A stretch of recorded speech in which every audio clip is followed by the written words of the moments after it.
par l'archevêque Raymond José Castellano. Il poursuit sa préparation en 1970 et 1911 à Alasia, à Mérès en Espagne, et le 22 avril 1973, il émet sa profession perpétuelle chez les jésuites. À nouveau en Argentine, il est maître des novices à Villa Bilari, à San Miguel, professeur à la faculté de théologie, consulteur de la province et des compagnies de Jésus, ainsi que recteur du collège. Nous aurons l'occasion tout au long de cette retransmission, très chers téléspectateurs, de vous faire découvrir cet homme au multidimensionnel qu'est le pape François. Il est temps pour nous de donner également la parole à une consoeur, non, à Godé Kabundi pour le Tchoulouba.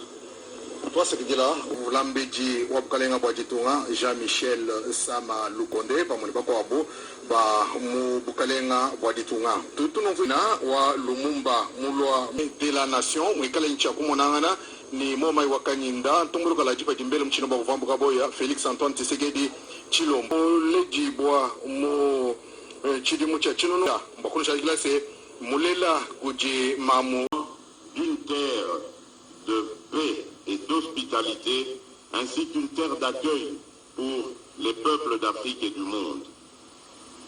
Sa sainteté.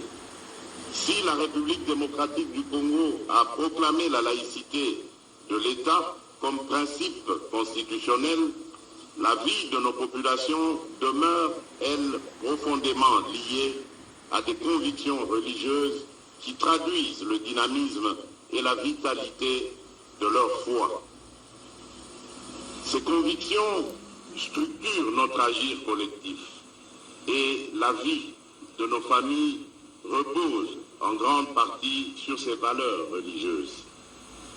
Au nombre de celles-ci figure notamment l'hospitalité qui s'impose comme une valeur cardinale partagée par l'ensemble de nos familles et de notre peuple. Malheureusement, il y a lieu de constater qu'au cours de ces 3 dernières décennies, cette hospitalité qui nous caractérise a été mise à mal par les ennemis de la paix et les groupes terroristes venus essentiellement des pays voisins. Ce malheur qui dure depuis près de 30 ans fait aujourd'hui partie de notre territoire en proie à ces violences et fait de cette zone une zone en rupture de paix où, outre les groupes armés, les puissances étrangères avides de minerais contenus dans notre sous-sol commettent, avec l'appui direct et lâche de notre voisin le Rwanda, de cruelles atrocités, faisant ainsi de la sécurité le premier et grand défi du gouvernement. En effet, à la faveur de l'inaction et du silence de la communauté internationale, plus de 10 millions de personnes ont déjà été atrocement arrachées à la vie. D'innocentes femmes, même enceintes, sont violées et éventrées. Des jeunes gens et enfants sont égorgés.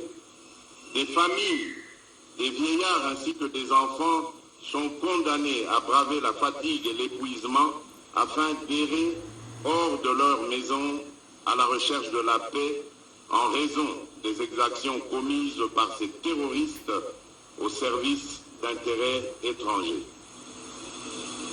Nous ne pouvions et nous ne pourrons demeurer quoi face à une telle injustice et un tel silence complice de la communauté internationale. À cet égard, sachez que je n'ai pas manqué de désigner le responsable et d'interpeller la communauté internationale lors de ma dernière intervention à la tribune des Nations Unies, ceci au nom de toutes les Congolaises et de tous les Congolais. Soyez rassurés, en outre, sur le fait que la République démocratique du Congo assume et continuera d'assumer ses responsabilités, notamment celles consistant en la défense de l'intégrité de son territoire avec l'aide de son peuple. Car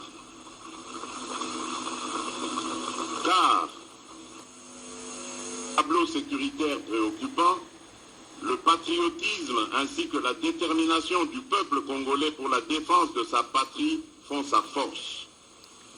Sachez, sa sainteté, que le peuple congolais demeure et demeurera un peuple grand, un peuple uni et fort face à toute menace faite à l'intégrité de son territoire et à la survie de sa nation. À ce propos, je me réjouis de votre volonté de recevoir une délégation de cette population meurtrie de l'Est de notre pays qui, je suis convaincu, vous permettra de vous saisir de cette résilience inouïe qui, aujourd'hui, plus qu'avant, nous définit et nous caractérise comme nation. Aussi, au-delà de la diversité de leurs convictions religieuses, ces populations demeurent sensibles à votre présence sur le sol congolais et l'écho de votre visite pastorale, tout autant que votre prière sur la terre de nos ancêtres, leur apporteront réconfort. Je saisis donc cette occasion pour vous remercier de vive voix, au nom de l'ensemble de la population congolaise, pour l'intérêt que vous avez toujours accordé à la situation sécuritaire de notre pays dans vos prières ferventes pour la paix dans sa partie Est. Sa sainteté. Le deuxième défi du gouvernement est d'ordre économique en lien avec les valeurs de partage, d'équité et de responsabilité. Je suis convaincu que ces valeurs incarnées dans notre agir collectif comme citoyens et responsables politiques peuvent servir de base à l'édification d'une société plus juste et plus humaine. En effet, avec son riche potentiel économique, la République démocratique du Congo renferme dans son sous-sol l'essentiel des ressources minérales dont le monde a aujourd'hui besoin pour assurer la transition écologique et la protection de l'environnement. Qualifié de scandale géologique quant à l'ampleur de ses richesses et de son potentiel minier, il demeure qu'à ce jour, ces immenses potentialités ne profitent toujours pas aux Congolais. Notre responsabilité consiste à ne laisser personne au bord du chemin qui mène au développement économique en œuvrant ensemble pour le bien-être collectif dans le but d'éradiquer la pauvreté. Si sur ce chemin, les embûches sont nombreuses, elles ne sont pas insurmontables.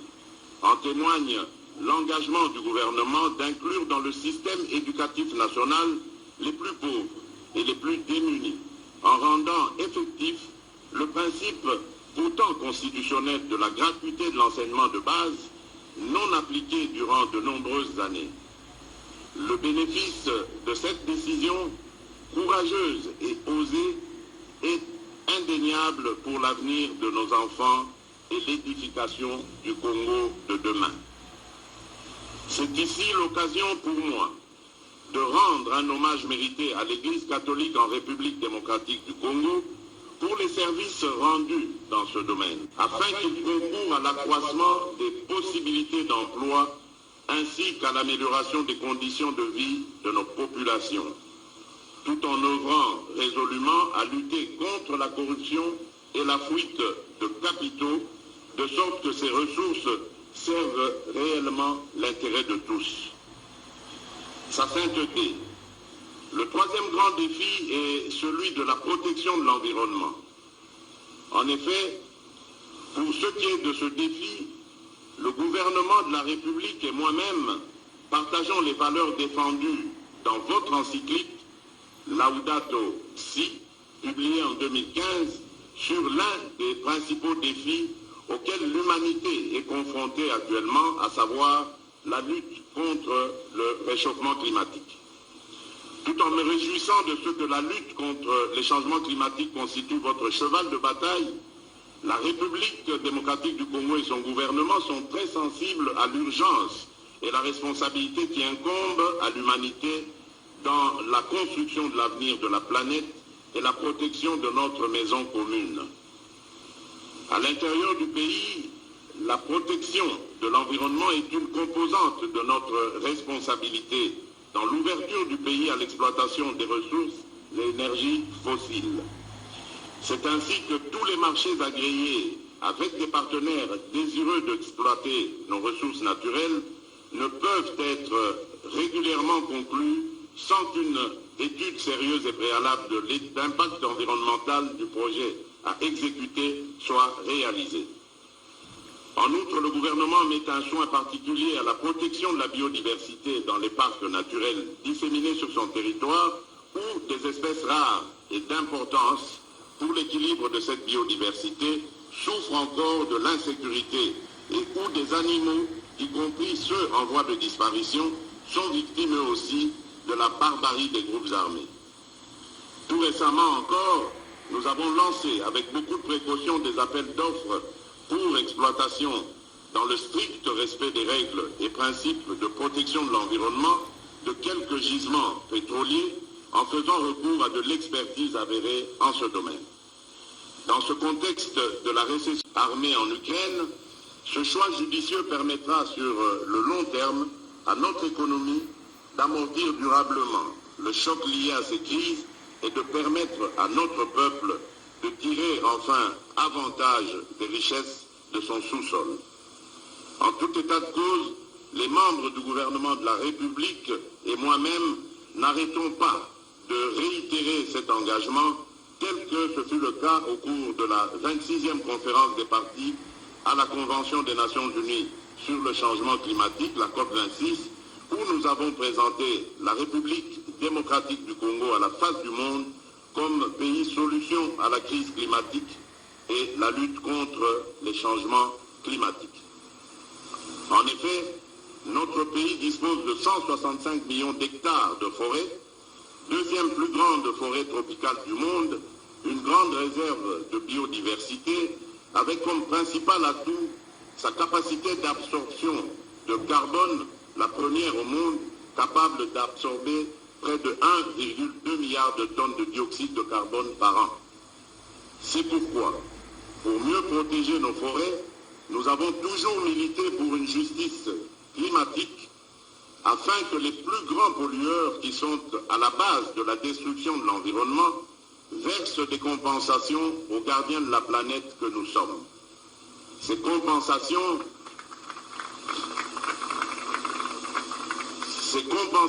pourraient nous permettre de renforcer nos capacités dans la poursuite et la réalisation d'investissements innovants ainsi que dans le développement d'infrastructures dans les énergies renouvelables et la gestion des déchets. Enfin, je suis fermement convaincu que l'éloignement des menaces sécuritaires dans notre pays contribuera à coup sûr à l'efficacité de la lutte contre les changements climatiques et la protection de l'environnement. Sa sainteté, quels sont les principaux défis, parmi tant d'autres, de notre pays, qu'avec la détermination de son peuple et l'appui de ce dernier, nous ne manquerons pas de relever. Votre visite pastorale contribuera sûrement à renforcer cette détermination et notre peuple est disposé à accueillir votre message de paix, d'espoir, de réconfort, d'affermissement et de fraternité. Je voudrais ainsi clore mon propos en vous souhaitant, au nom de l'ensemble de notre peuple, un agréable séjour pastoral en République démocratique du Congo. Soyez le bienvenu ou, comme on dit chez nous, dans nos 4 langues nationales, Boye Bolamu, Yifikadilenga, Kuisambote, Karibu Kwetu, je vous remercie.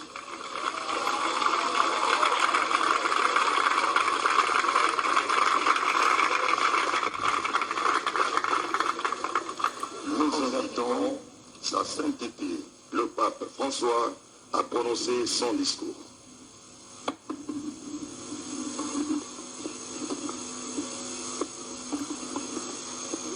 Diplomatico, distinte autorità religiose e civili, insieme rappresentanti della società civile e del mondo della cultura.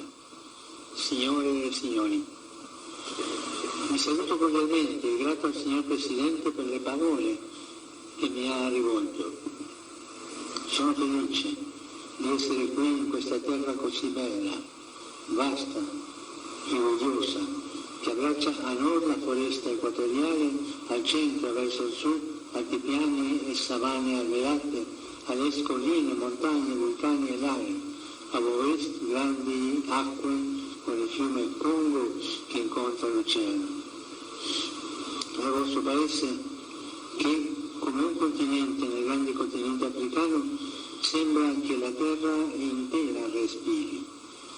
Ma se la geografia di questo polmone verde è tanto ricca e variegata, la storia non è stata altrettanto generosa. Tormentata dalla guerra, la Repubblica Democratica del Congo continua a patire entro i suoi confini conflitti e migrazioni forzate e a soffrire terribili forme di sfruttamento indegne dell'uomo e del creato. Questo paese immenso e pieno di vita, questo diaframma d'Africa colpito dalla violenza come da un pugno nello stomaco, sembra da tempo senza respiro. Signor Presidente, lei ha menzionato questo genocidio dimenticato che sta soffrendo la Repubblica del Congo.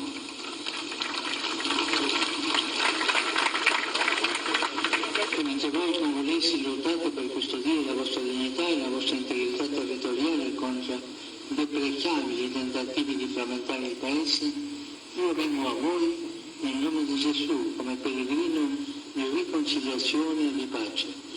Ho tanto desiderato essere qui e finalmente giungo a portarvi la vicinanza, l'affetto e la consolazione di tutta la Chiesa e imparare del vostro esempio di pazienza, di coraggio e di lotta. Vorrei parlarvi attraverso un'immagine che ben simboleggia la luminosa bellezza di questa terra, l'immagine del diamante. Care donne e uomini congolesi, il vostro paese è davvero un diamante del creato, ma voi, tutti voi, siete infinitamente più preziosi di ogni bene che sorge da questo suolo fecondo.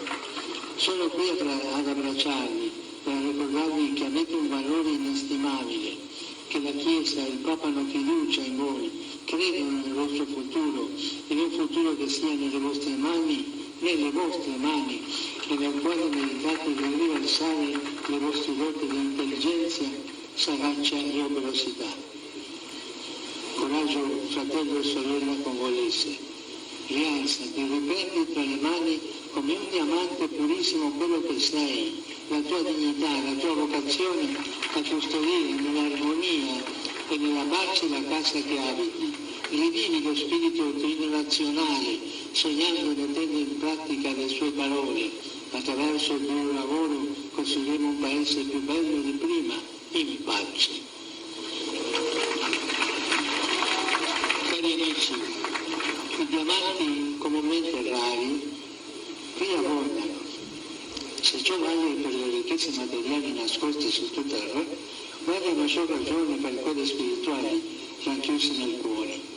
Ed è proprio a partire dai cuori che la pace e lo sviluppo restano possibili, perché con l'aiuto di Dio gli esseri umani sono capaci di giustizia, sono capaci di perdono, di concordia, di riconciliazione, di impegno e di perseveranza nel mettere a frutto i talenti ricevuti. Dall'inizio del mio viaggio desidero dunque rivolgere un appello. Ciascun congolese si senta chiamato a fare la propria parte. La violenza e l'odio non abbiano più posto nel cuore e nelle sue labbra di nessuno, perché sono sentimenti antiumani, sentimenti anticristiani, che paralizzano lo sviluppo e riportano indietro a un passato oscuro. A proposito di sviluppo frenato e del ritorno al passato, è tragico che questi luoghi, e più generale il continente africano, soffrono ancora varie forme di sfruttamento. C'è quel moto che esce dall'inconscio di tante culture e tanta gente. Africa va sfruttata, e questo è terribile. Dopo quello politico c'è scatenato infatti un colonialismo economico altrettanto schiavizzante. Così questo paese ampiamente depredato non riesce a beneficiare della sufficienza delle sue immense risorse. Si è giunto al paradosso che i frutti della sua terra lo rendano straniero ai suoi abitanti.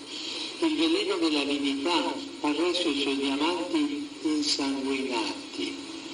È un dramma davanti al quale il mondo economicamente più progredito chiude spesso gli occhi, le orecchie e la bocca. Ma questo paese e questo continente meritano di essere rispettati e ascoltati, meritano spazio e attenzione. Giù le mani della Repubblica Democratica del Congo, giù le mani dell'Africa, basta soffocare l'Africa. L'Africa non è l'Africa sia protagonista del suo destino. Il mondo faccia memoria dei disastri compiuti lungo i secoli e danno delle popolazioni locali, e non dimentichi questo paese e questo continente. L'Africa, sorriso e speranza del mondo, conti di più, se ne parli maggiormente, abbia più peso e rappresentanze tra le nazioni. Si faccia largo una diplomazia dell'uomo per l'uomo, dei popoli per i popoli, dove al centro non vi sia il controllo delle aree e delle risorse, le mire di espansione e l'aumento dei profitti, ma l'opportunità di crescita della gente. Guardando a questo popolo si ha l'impressione che la comunità internazionale si sia quasi rassegnata alla violenza che lo divora. Non possiamo abituarci al sangue che in questo paese scorre ormai da decenni, mettendo milioni di morti all'insaputa di tanti. Si conosca quanto qui accade, i processi di pace in corso, che incoraggio con tutte le forze siano sostenuti, coi fatti e gli impegni siano mantenuti. Grazie a Dio non manca chi contribuisce al bene della popolazione locale e a un reale sviluppo attraverso progetti efficaci, non interventi di mero assistenzialismo, ma pieni volti a una crescita integrale. Esprimo tanta gratitudine ai paesi e alle organizzazioni che forniscono aiuti sostanziali in tal senso, favorendo la lotta alla povertà e alle malattie, sostenendo lo Stato di diritto, promuovendo il rispetto dei diritti umani. Esprimo e auspico che possano continuare a svolgere pienamente e coraggiosamente questo nobile ruolo. Torniamo all'immagine del diamante. Una volta lavorato, la sua bellezza deriva anche dalla sua forma, da numerose facce armonicamente disposte. Pure questo paese, impreziosito dal suo tipico pluralismo, ha un carattere poliedrico. È una ricchezza che va custodita, evitando di scivolare nel tribalismo e nella contrapposizione. Parteggiare ostinatamente per la propria etnia o per interessi particolari, alimentando spirali di odio e di violenza, torna a svantaggio di tutti, in quanto blocca la necessaria chimica dell'insieme. A proposito di chimica, è interessante che a costruire i diamanti siano semplici atomi di carbonio, i quali però, se legati diversamente tra loro, formano la grafite. In pratica la differenza tra la luminosità del diamante e l'oscurità della grafite è data dal modo in cui i singoli atomi sono disposti all'interno del reticolo cristallino. Fuori di metafora, il problema non è la natura degli uomini o dei gruppi etnici e sociali, ma il modo in cui si decide di stare insieme la volontà o meno di venirsi incontro, di riconciliarsi e di ricominciare segna la differenza tra l'oscurità del conflitto e un avvenire luminoso di pace e di prosperità. Cari amici, il Padre del Cielo vuole che sappiamo accoglierci come fratelli e sorelle di un'unica famiglia e lavorare un futuro che sia insieme agli altri, non contro gli altri. Mentu Bantu, così con molta efficacia un vostro proverbio ricorda che la vera ricchezza sono le persone e le buone relazioni con loro. In modo speciale le religioni, con il loro patrimonio di sapienza, sono chiamate a contribuirvi nel quotidiano sforzo di rinunciare a ogni aggressività, proselitismo e costrizioni messe in linea della libertà umana. Quando si degenera nell'imporsi andando a caccia di seguaci in modo indiscriminato, con l'inganno o con la forza, si saccheggia la coscienza altrui e si voltano le spalle al vero Dio, perché, non dimentichiamolo, dove c'è lo Spirito del Signore c'è libertà, e dove non c'è libertà non c'è lo Spirito del Signore. Nell'impegno a edificare un futuro di pace e di fraternità, anche i membri della società civile, alcuni dei quali presenti, svolgono un ruolo essenziale. Spesso hanno dato prova di sapersi opporre all'ingiustizia e al degrado a costo di grandi sacrifici, pur di difendere i diritti umani, la necessità di una solida educazione per tutti e di una vita più dignitosa per ciascuno. Ringrazio di cuore le donne e gli uomini, in particolare i giovani di questo Paese, che hanno sofferto in varia misura per questo e rendo loro omaggio. Il diamante nella sua trasparenza rifrange in modo meraviglioso la luce che riceve. Molti di voi brillano per il ruolo che ricoprono. Chi detiene responsabilità civile e di governo è dunque chiamato a operare con limpidezza cristallina, vivendo l'incarico ricevuto come un mezzo per servire la società. Il potere infatti ha senso solo se diventa servizio. Quanto è importante operare con questo spirito, fuggendo l'autoritarismo, la ricerca dei guadagni facili e la verità del denaro, che l'Apostolo Paolo definisce radice di tutti i mali. E nello stesso tempo favorire le elezioni liberi, trasparenti, credibili, estendere ancora di più la partecipazione ai processi di pace alle donne, ai giovani e a diversi gruppi marginalizzati, ricevere il bene comune e la sicurezza della gente anziché gli interessi personali o di gruppo, rafforzare la presenza dello Stato in ogni parte del territorio, prendersi cura delle tante persone sforate e rifugiate. Non ci si lasci manipolare, né tantomeno comprare da chi vuole mantenere il Paese nella violenza per sfruttarlo e fare affari vergognosi. Ciò porta solo discredito e vergogna, insieme a morte e miseria.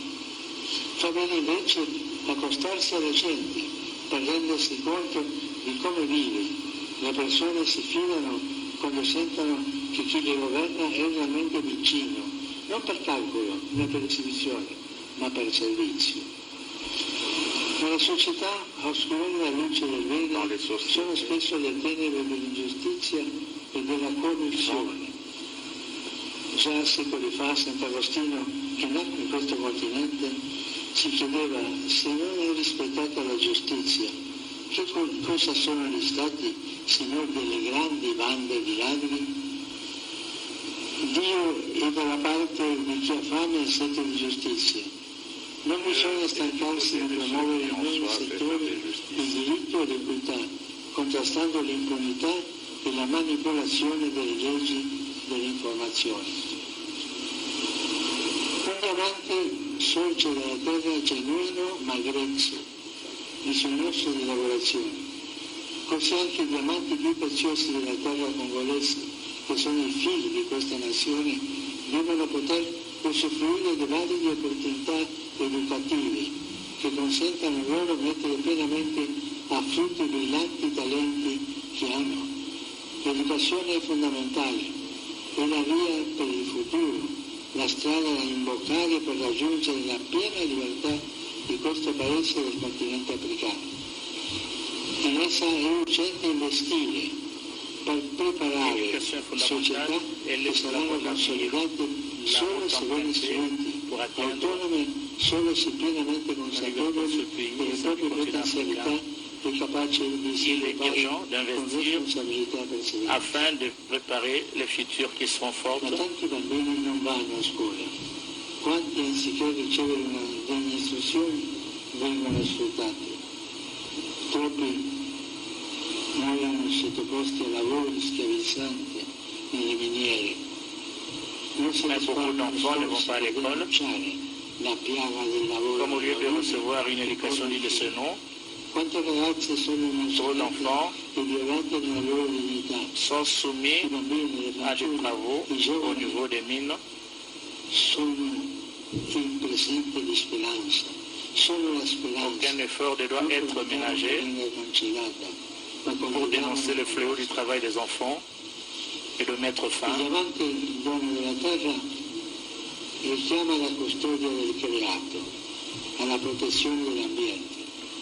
Situata nel cuore dell'Africa, la Repubblica Democratica del Congo ospita uno dei più grandi collaboration large anche in questo campo è importante una collaborazione permettant d'intervenir efficacement sans imposer des modèles. Efficacemente senza imporre modelli esterni più Nombreux sont ceux qui ont che a chi viene esauritato. demandé en Afrique de s'engager afin de lutter contre les changements climatiques et les coronavirus.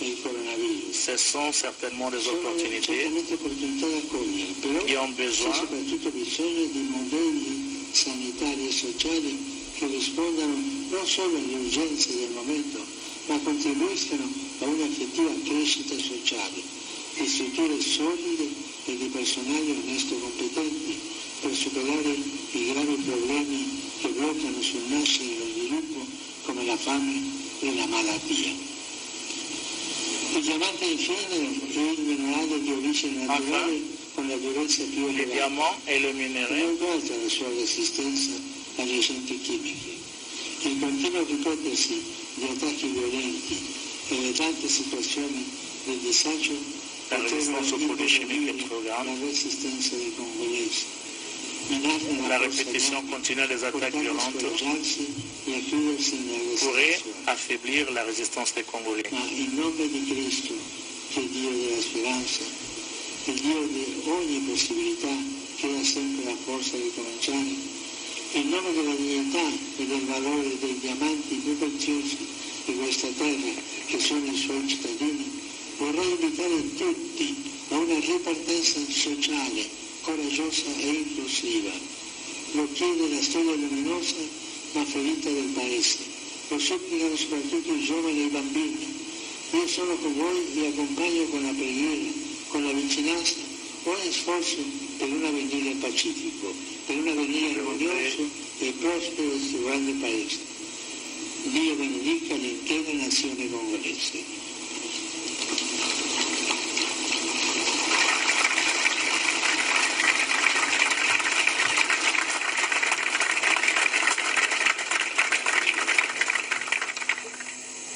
Ainsi, enfin, la rencontre du souverain pontife avec les autorités congolaises, la société civile et les corps diplomatiques. Nous prions l'assistance de bien vouloir s'élever pour saluer le départ de sa sainteté le pape François et le président de la République.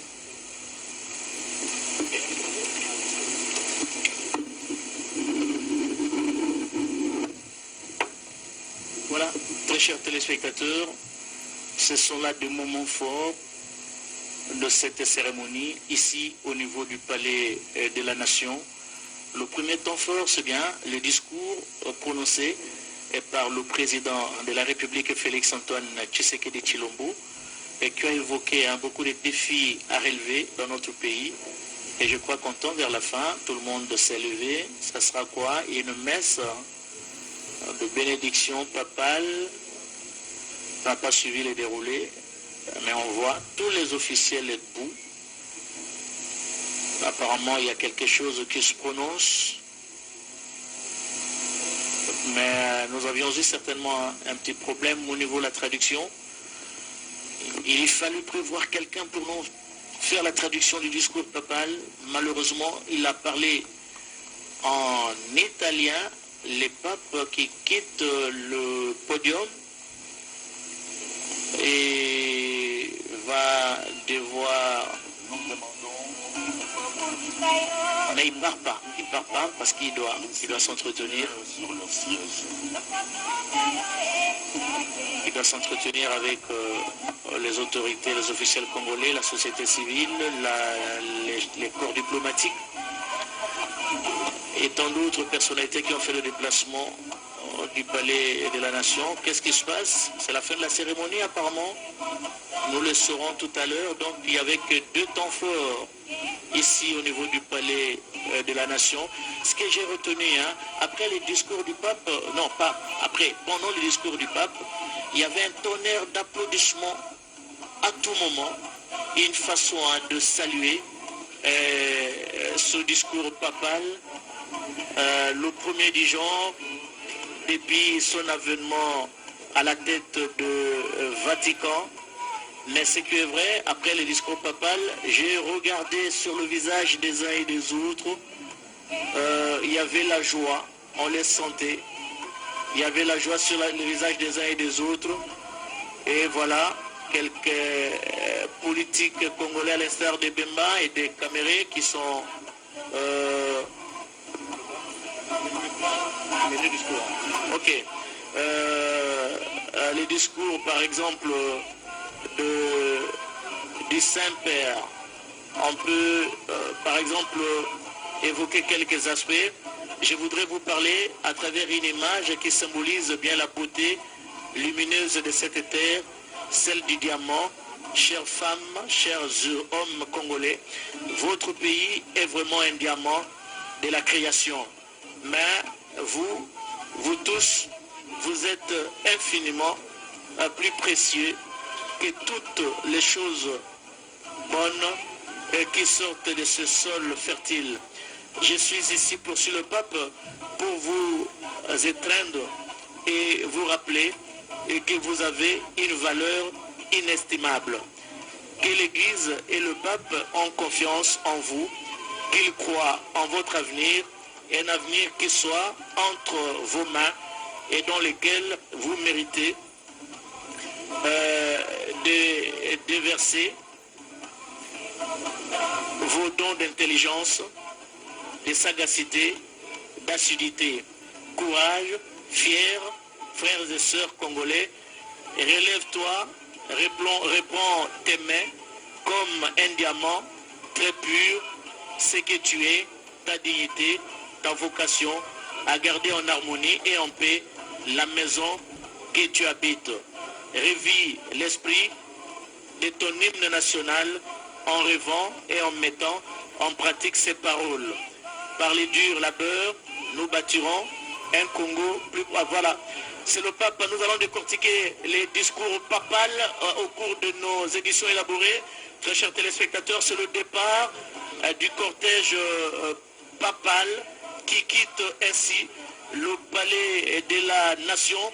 Il y avait 2 temps forts qui ont marqué cette cérémonie ici au niveau du palais de la nation, le discours du président de la République et le discours papal. Vous étiez nombreux à nous suivre, à l'instar de Pati Nzouzi, l'ancien maire de la ville de Matadi, qui est venu des États-Unis et qui est venu uniquement pour assister à la messe qui sera dite demain par le pape François. Vous êtes également nombreux, à l'instar de Geneviève Inagossi, la députée nationale, qui est également au four et au moulin pour le préparatif de l'arrivée du pape François, à l'instar de Jessica Bassele, j'ai communément, infiniment et tendrement appelé Man, qui a aussi été au four et au moulin pour les préparatifs de l'arrivée du pape François. Le gouvernement s'est impliqué personnellement. Merci également à Vital Caméré qui nous salue. Merci à Vital Caméré qui nous salue. Nous allons prendre Vital Caméré, très chers téléspectateurs, en exclusivité sur la télévision nationale congolaise. C'est un grand opérateur politique, il est bien connu. Et le voilà, il est venu assister à cette cérémonie ici au niveau du Palais de la Nation. Monsieur Vital Caméré, bonsoir. Bonsoir. Vous venez de suivre deux discours. Le premier prononcé par le chef de l'État, Félix-Antoine Tshisekedi Tshilombo, le deuxième par le pape François. Qu'est-ce que vous avez retenu? C'est un grand événement pour le peuple congolais parce qu'ici, nous avons une tribune planétaire. Vous savez, le Congo, les morts du Congo sont oubliés. Avec l'arrivée du souverain pontife, c'était l'occasion pour le président de la République de marteler encore davantage sur l'injustice dont notre pays est l'objet, un pays hospitalier, un pays riche au cœur de l'Afrique et qui peut, si on le laisse en paix, booster le développement de l'Afrique. Je ne vais pas répéter ce que le président avait dit, que ce soit les défis du changement climatique, nous sommes la deuxième forêt, que ce soit les défis de la faim dans le monde. Nos terres permettent d'absorber 2 fois le déficit alimentaire mondial, que ce soit la rareté des matières premières. Tous les espoirs du monde pour la voiture électrique et la transition écologique s'est fondé sur la République démocratique du Congo. Nous disons, c'est un scandale géologique, mais scandale aussi anthropologique. 450 ethnies, comme l'a dit le président de la République. Très chers téléspectateurs, à cette visite mémoriale, à cette visite historique qu'effectue le pape François pour la première fois en République démocratique du Congo. Nous l'avions dit au début de notre intervention, il a joué le rôle majeur quand il a réconcilié les États-Unis et Cuba, et nous, au texte tout à fait particulier en République démocratique du Congo, nous devons croire que l'agression dont est victime notre pays par le Rwanda occupera une place de choix dans les discussions qu'aura le Saint-Père. Félix-Antoine Tshisekedi Tshilombo ne pape wa bunsantu bamwa niji kugenda anubwase bamuna mwakopeta mabeneshimaka na makumbana majalama ajimu akulombola nawo ditunga Congo démocratique mamanya makola pa mamanya ajimu janjila nawo anubwase ditunga Congo démocratique jimona mwakoye kumpala bamuna sese kajomba kanena kajubika la balondo koseka neseka ya maloba badibika la beza mosu ngere mwakoeza bateka byamu bya polondo bateka bene mujimu bansongo bakumbana bali mwakoeza bwase hadi mfumo wajitunga banyima ba palais de kutumbuka da kuchipalu na jumeni kumbo ya kuchipalu ni kufika mwabe mu palais de la nation bantu bene ecclesia wakabe ngonga bunyi buntu nduni ngenena bababikala munjila benda bemba. Vers 15h moins le quart, par l'aéroport, à la demande du cardinal Jen Ortega, le cardinal Bergoglio a une mission personnelle l'Église qu'il articule en 4 points. Sur la mission d'évangélisation, par exemple, l'Église est appelée à sortir d'elle-même et aller dans les périphéries géographiques, mais également existentielles. La mission ecclésiastique frappée d'une référentielle prétend retenir le Christ à l'intérieur d'elle-même et le contemplation de Jésus-Christ pourrait aider l'Église à se rapprocher des périphéries existentielles de l'humanité. Dans cette perspective, au 20e anniversaire de l'universalité d'El Salvador en 1995, ou encore dans sa biographie de 2010, le pape François reprend la formule de Joseph Foma. Le pape François expose pour la première fois les reliques de Saint-Pierre et Romain, sa première lettre d'exhortation apostolique, Evangelio Gaudium, dont les principaux thèmes sont la nouvelle évangélisation pour la transmission de la foi chrétienne. Giscard Koussema, vous venez d'arriver ici au niveau du Palais de la Nation. Vous étiez depuis ce matin au niveau de l'aéroport international d'Undjili, de l'arrivée du pape ici en République démocratique du Congo, qui traverse aujourd'hui une période critique avec l'agression rwandaise. C'est simplement un plaidoyer en faveur de la République démocratique du Congo qui traverse une période assez difficile, marquée par une agression de prédation par l'un de ses voisins aux velléités expansionniste. C'est cela, donc aujourd'hui, toutes les caméras du monde sont braquées vers la République démocratique du Congo qui reçoit le Saint-Père qui effectue par cette occasion le 4e périple apostolique en Afrique. Et au regard des images que nous avons vues et vécues de l'aéroport de Njili jusqu'ici au palais de la Nation sur une distance de 25 km, on peut dire à juste titre que ça reste l'un des voyages apostoliques les plus marquants du pontificat du pape François. On l'a vu, vous aimez beaucoup l'expression faciale, on l'a vu tout sourire de l'aéroport jusqu'ici au palais de la Nation. Et nous devons vous dire, il y a des images qu'on verra certainement dans les heures qui vont suivre sur la RTNC, mais qu'on n'a pas vu pendant les directs, c'est que à un moment, la ceinture de sécurité a cédé. Et ça s'est passé non loin d'ici, au niveau de la cathédrale. Là, simplement, la Papa Mobile s'est arrêté, l'escorte s'est arrêtée. Il a fallu beaucoup de tact pour le pape, pour les saints-pères, de se frayer un chemin. Alors, les images qu'on a vues également au niveau de la Tchangou, ces quartiers populaires, démontre que en fait c'est allé au-delà de la dimension religieuse, parce que ceux qu'on a vu recevoir le pape ne sont pas seulement de chrétiens catholiques, mais c'est toute la population en liesse qui reçoit un citoyen du monde. Le pape est un citoyen du monde. Il n'a pas de nationalité. Lorsqu'il est au Congo, il est congolais. Il n'a pas de passeport. Il n'a pas de passeport. C'est un citoyen du monde et il reste l'une des personnes les plus influentes au monde, une des personnes dont la voix compte. Et nous pensons qu'aujourd'hui, ici même, au Palais de la Nation, le Saint-Père va prononcer son discours à la ville et au monde, pour prendre son expression urbi et orbi. D'ici quelques instants, on a vu les images, toutes les personnalités qui sont rangées. Le pape va devoir s'exprimer. Les premiers mots, il va le prononcer ici, devant les corps constitués, les ambassadeurs, représentants de la société civile, bref, toute la crème politique. Il va offrir ce message, et un message qui va être relayé et qui est suivi en direct à travers le monde entier. On peut évaluer, sans polémique, on peut évaluer entre 2 et 5 millions de personnes qui se sont massées de l'aéroport de Njili jusqu'ici. Ce n'était pas facile à la Tchangou, parce que vous connaissez la largeur du boulevard Lumumba, c'était plein. On a vu des gens perchés dans des immeubles, on a vu comment ils ont arrêté les cortèges. À Saint-Louis, c'était également euphorique. Tous les métiers étaient dans la rue. On a vu la traversée au niveau de Nouvala. C'est tout un message. C'est tout un message pour dire que aujourd'hui les Congolais ont pris conscience. La voix du Congo va être relayée.